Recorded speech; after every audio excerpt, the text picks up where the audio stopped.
Sana po tayo po ay makilahok dun sa ating proyekto na Simbahayan Walang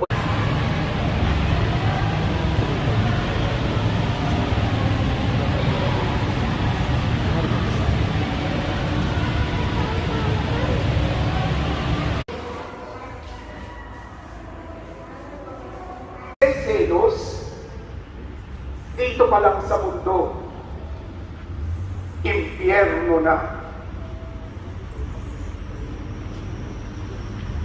Kaya tingnan natin, gusto ba natin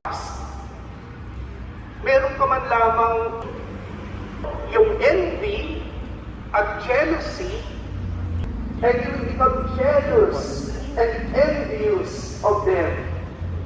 Every time that your neighbor achieves ng aking dugo, ng bango at walang hanggang gawin ito sa pag-alaala sa akin.